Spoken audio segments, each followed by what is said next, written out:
Hello everyone, मेरा नाम है रुचि नागर और मैं वेलकम करती हूँ आप सभी का आप ही के अपने channel let's learn from home पर।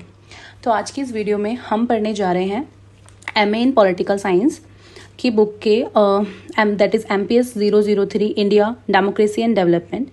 इस बुक से हम पढ़ने जा रहे हैं आपके कुछ बहुत इंपॉर्टेंट क्वेश्चंस जो काफ़ी बार PYQs में आप देखोगे काफ़ी बार रिपीट हुए हैं। ठीक है, तो इस वीडियो में टोटल 2 इंपॉर्टेंट क्वेश्चन हैं।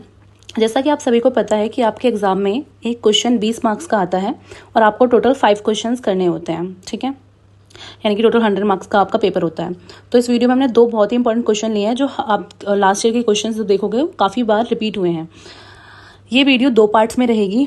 ये इस वीडियो का पार्ट 1 है, इसमें हम एक ही क्वेश्चन कंप्लीट करेंगे एंड देन इस वीडियो के पार्ट 2 में हम सेकेंड क्वेश्चन को कवर करेंगे। राइट, जो हमारा फर्स्ट क्वेश्चन है वो है हमारी यूनिट 1 से।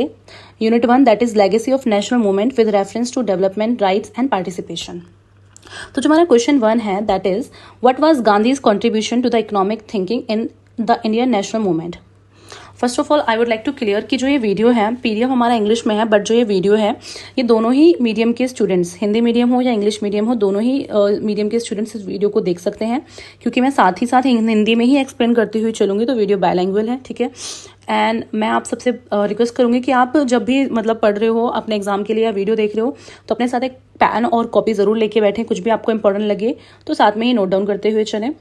और जो ये PDF आपके सामने आ रहा है इसमें क्वेश्चन आपका आंसर पूरा एक्सप्लेनेशन के साथ है, उसका साथ ही में स्क्रीनशॉट लेके रख लें ताकि एग्जाम टाइम पे आप उसको इजीली लर्न करके अपने हिसाब से एग्जाम शीट पर लिख सकें।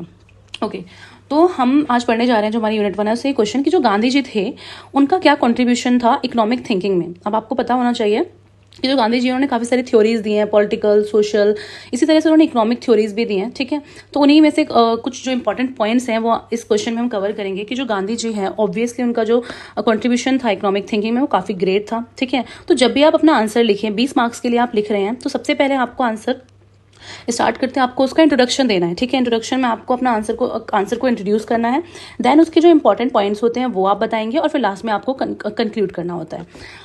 तो इंट्रोडक्शन में हमें क्या लिखना है, Mahatma Gandhi a prominent leader of the Indian national movement made significant contribution to economic thinking in the context of India's struggle for independence. Correct.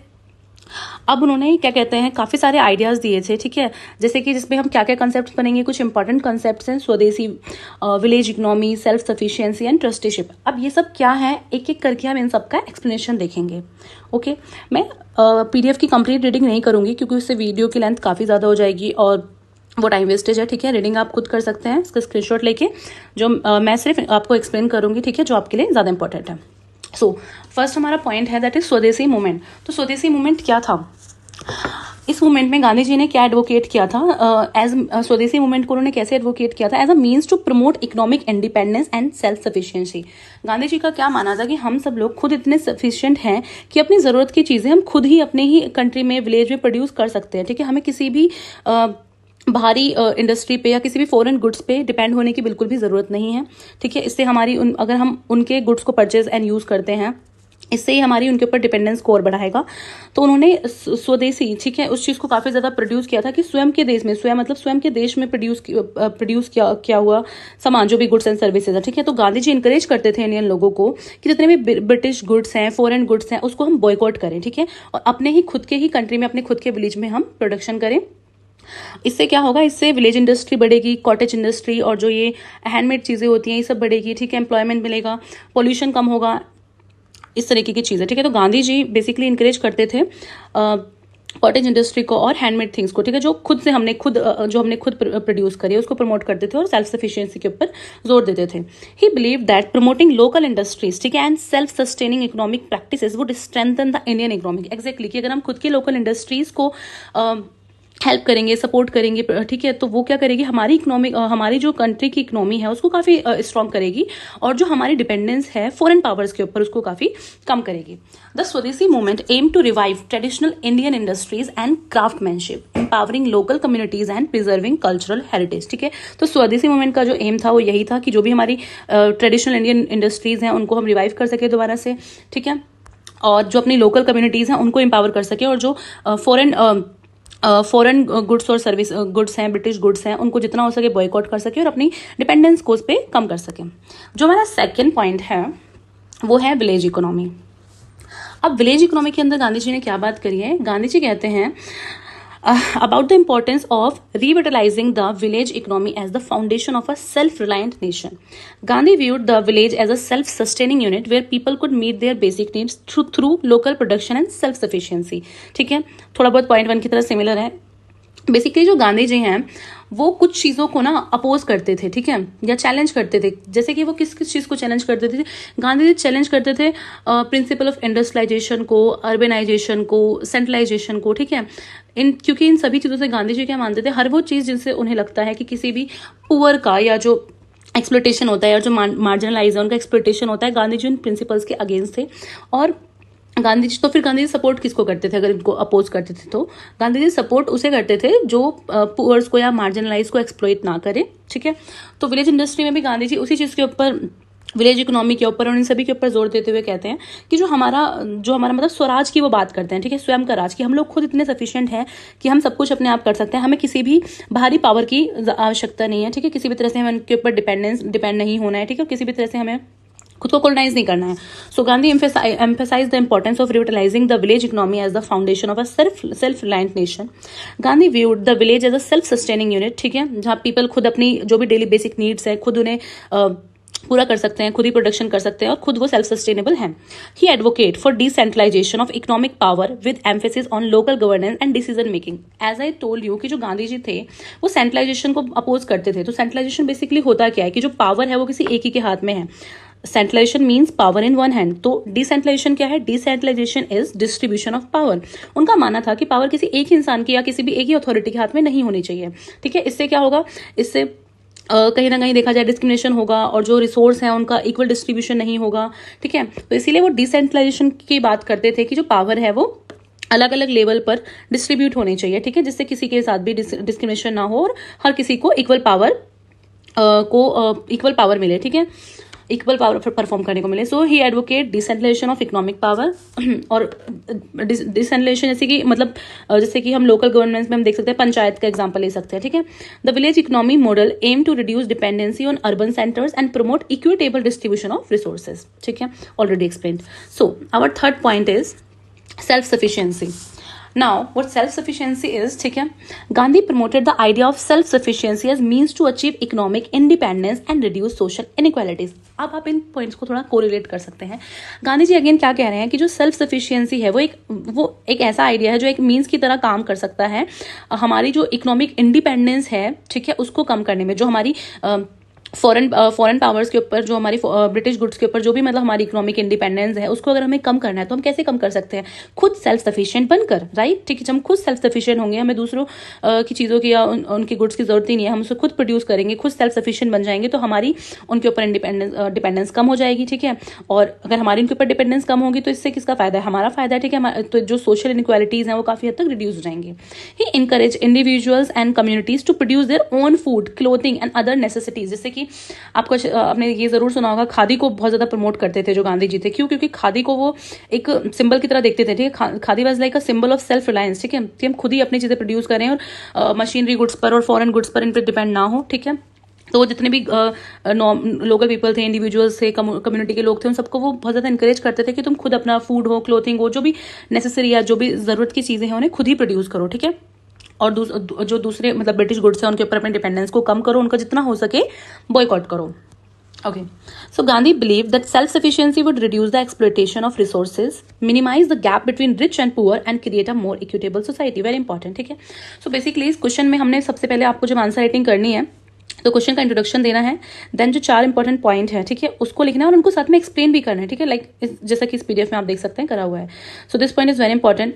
आपको जरूरी नहीं है कि आप एज इट इज ऐसा ही एग्जाम में लिखें, आप इसका स्क्रीनशॉट लें, इसे अपने हिसाब से समझें, लर्न करें और अपने तरीके से आप अपनी लैंग्वेज में इसको बना के आंसर को लिखें, ठीक है। लेकिन जो मेन पॉइंट्स है जो मैं आपको साथ ही साथ बताते जा रही हूँ उसको आपको मेंशन करना बहुत जरूरी है, ठीक है। अगर आप इतना करते हैं तो 20 में से बहुत ही लोग बोलते हैं एक में मार्क्स नहीं मिलते। आई डोंट थिंक सो, क्योंकि ऐसा कुछ नहीं है। अगर आप अच्छे तरीके से आंसर को अटेम्प्ट करके आते हैं। मैंने खुद स्कोर कराया 17 18 आउट ऑफ 20, ठीक है। तो 15 से प्लस नंबर आपको इजीली मिल जाते हैं, ठीक है। और अगर आपने बहुत ही अच्छे से लिखा है तो आपको 18 18 19 19 नंबर तक भी मिलते हैं, ठीक है। तो ये काफ़ी इंपॉर्टेंट क्वेश्चन है, काफ़ी बार पीवाईक्यू में रिपीट हुआ है, तो डेफिनेटली इस बार भी चांसेस है इस क्वेश्चन के आने के। तो अच्छे से आप इस वीडियो को समझें, ठीक है। कोई भी डाउट हो तो प्लीज़ कमेंट सेक्शन में ज़रूर बताएं, या कोई भी सजेशन हो आपका, ठीक है। आई होप आपको समझ में आ रहा है। So let's continue. तो गांधी जी ने क्या बोला कि सेल्फ सफिशिएंसी अगर होगी तो उससे क्या होगा, जो भी एक्सप्लोइटेशन हो रहा है रिसोर्सेज का वो कम हो जाएगा, ठीक है। और जो गैप है रिच और पुअर के बीच में, कि अमीर और अमीर होता जा रहा है, गरीब और गरीब होता जा रहा है, वो काफी हद तक कम हो जाएगा और इक्विटेबल सोसाइटी हम लोग बना पाएंगे। He saw self sufficiency as a way to challenge the dominance of industrial capitalism and promote sustainable and localised economic practices, ठीक है। तो वो क्या देखते थे, वो सेल्फ सफिशिएंसी को एक तरीके की तरह देखते थे जो इंडस्ट्रियल कैपिटलिज्म के डोमिनेंस को, उनके वर्चस्व को चैलेंज कर सकता है और हमारी जो लोकलाइज इकोनॉमिक प्रैक्टिस है या पावर है उसको सस्टेनेबल बना सकता है, ठीक है। हमारा लास्ट पॉइंट जो है दैट इज ट्रस्टीशिप, ठीक है। नेक्स्ट पॉइंट जो है दैट इज ट्रस्टीशिप। तो ट्रस्टीशिप क्या है, ट्रस्टीशिप की थ्योरी में क्या कहते हैं हम, इसको आप पहले समझिए। मान लीजिए आप बहुत अमीर हैं, ठीक है, आप बहुत रिच हैं, आपके पास आपका कोई बहुत बड़ा बिजनेस है या आपके पास कोई जनरेशनल वेल्थ है, आपके पापा दादा बहुत अमीर थे, ठीक है। तो आपके पास बहुत सारा पैसा है, तो आप उस पैसों से क्या करोगे, आप उस पैसों से लग्जरियस थिंग्स खरीदोगे, है ना, गाड़ी खरीदोगे, अच्छी अच्छी चीज़ें खरीदोगे। लेकिन गांधी जी का मानना है कि नहीं, आपका कोई हक नहीं है उस पैसे के ऊपर, आप उस पैसे से मतलब अपनी लग्जरियस नीड्स या अपनी उसको आप अपने ऊपर उसे खर्च नहीं कर सकते। गांधी जी का मानना था that you are not the owner of this money, ठीक है, you have no ownership about this money.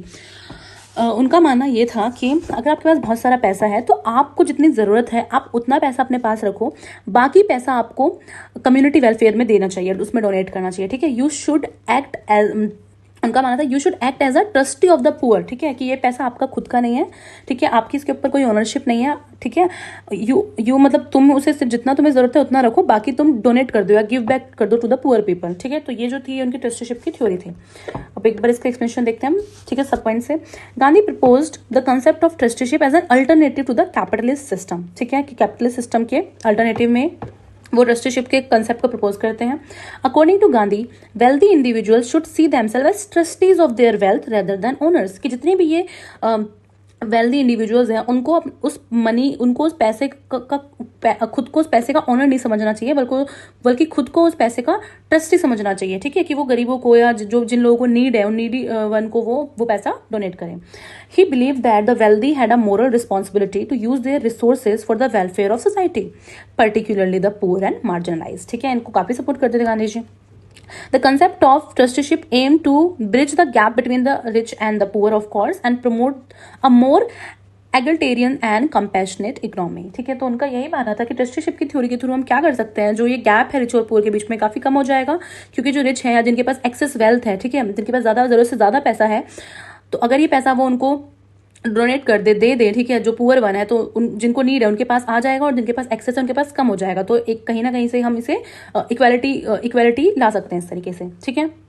सो अब ऑफ कोर्स हर एक थ्योरी की तरह, ठीक है, इस थ्योरी के भी कुछ क्रिटिसिज्म है, ठीक है। लास्ट में हम लिखेंगे गांधी जी ने जो ये इकोनॉमिक थ्योरी दी थी, इसको काफी लोगों ने तो इसको एक्सेप्ट किया, मतलब काफी लोगों ने ऑफकोर्स इसको क्रिटिसाइज भी किया। तो इसकी क्रिटिसिज्म क्या है, ठीक है, ये भी इंपॉर्टेंट है, ये क्वेश्चन इसके साथ भी आ सकता है और कई बार अलग से भी आ सकता है कि what are the criticism of the economic theory of Gandhi ji, ठीक है। तो इसमें ये कुछ पॉइंट्स हैं, ये आप अपने एग्जाम में लिखेंगे डेफिनेटली। तो क्रिटिसिज्म क्या थे, ऑब्वियसली यही दैट फिजिबिलिटी एंड मॉडर्नाइजेशन, की फिजिबिलिटी नहीं थी, मतलब लोगों ने काइंड ऑफ पॉसिबिलिटी नहीं थी, ठीक है। लोगों ने इसको इस तरीके से देखा और बताया कि गांधी जी ने जो ये गांधी जी की जो इकोनॉमिक थ्योरी है ये मोरली काफी अच्छी लग रही है सुनने में, मोरली अपीलिंग है, लेकिन प्रैक्टिकली पॉसिबल नहीं है, ठीक है, प्रैक्टिकली पॉसिबल नहीं है। और क्रिटिक्स ने ये भी आर्ग्यू करा कि जो गांधी जी के आइडियाज थे मोरली अपीलिंग थे, but practical modern globalise world में पॉसिबल नहीं थे। क्यों नहीं थे, क्योंकि गांधी जी बोलते थे कि जो इंडस्ट्रियलाइजेशन है, यानी कि जो फैक्ट्रीज लगती हैं और जो मशीन से गुड्स बनते हैं, राइट, गांधी जी बोलते थे कि इंडस्ट्रियलाइजेशन के अपोज में थे।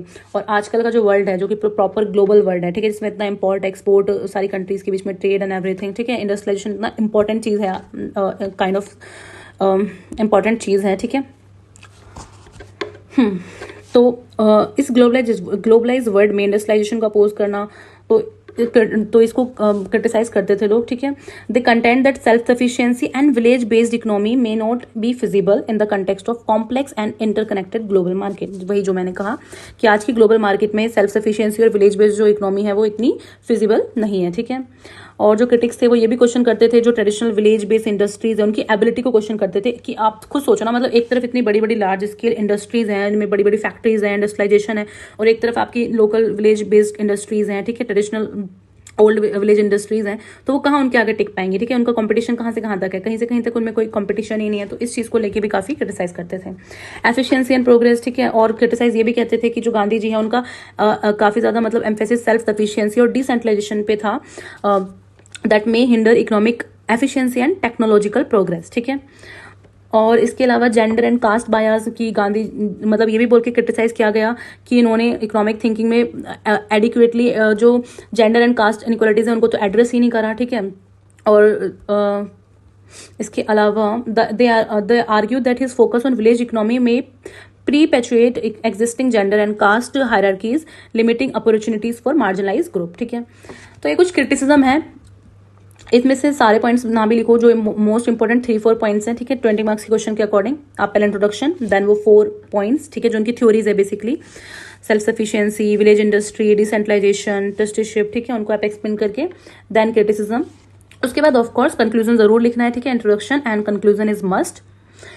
तो आप कंक्लूजन में अपने जो पूरा आंसर था उसको कंक्लूड करोगे कि गांधी जी ने ऑफ कोर्स एक सिग्निफिकेंट कंट्रीब्यूशन दिया है इकोनॉमिक थिंकिंग में इन इंडियन नेशनल मूवमेंट, जो उनके जो स्वदेशी आइडियाज थे, विलेज इकोनॉमी थी, सेल्फ सफिशिएंसी थी, ट्रस्टीशिप थी, इन सब आइडियाज ने प्रमोट करा है इकोनॉमिक इंडिपेंडेंस को, सोशल जस्टिस को, इक्विटेबल डिस्ट्रीब्यूशन ऑफ रिसोर्सेज को। लेकिन उनके साथ ही में उनके आइडियाज को क्रिटिसाइज भी किया गया, उनकी फिजिबिलिटी को लेकर मॉडर्न वर्ल्ड में, ठीक है, उनके पोटेंशियल को लेकर, उनकी लिमिटेशन, उनकी एफिशिएंसी को लेकर। और Gandhi ji economic thinking continues to inspire discussion on sustainable development, self-reliance and equitable economies. His emphasis on community-based empowerment and the welfare of the marginalized remains relevant in the contemporary debate on inclusive and holistic economic models. So this was it. तो आज की इस video में हमने question 1 cover किया है, ठीक है। इसके बाद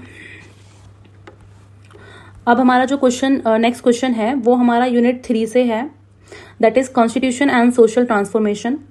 यूनिट 3 का क्वेश्चन है what are the negative and positive rights in the Indian constitution. तो जो राइट्स होते हैं बेसिकली वो 2 टाइप्स के होते हैं, ठीक है, negative rights and positive rights. तो वो क्या होते हैं उन सबको हम समझेंगे इस वीडियो के पार्ट 2 में। मैं इस क्वेश्चन को कवर करूंगी और उसमें मैं आपको इसका आंसर एक्सप्लेन करूंगी, ठीक है। ये इस वीडियो का पार्ट 1 था, इस वीडियो को हम आज यहीं तक रखेंगे। अगर आपको वीडियो पसंद आए तो प्लीज़ लाइक करना, और कोई भी अगर आपको कुछ भी सजेशन हो या कोई भी इशू हो, कुछ भी हो, तो आप प्लीज़ कमेंट डाउन करें। और वीडियो का पार्ट देखने के लिए चैनल को सब्सक्राइब ज़रूर कर लें। और आप ही के साथ अगर आपका कोई और भी फ्रेंड MA कर रहा है, ठीक है, तो आप उसको भी ये वीडियो ज़रूर शेयर करें। So keep learning and all the very best for your upcoming exams. Take care.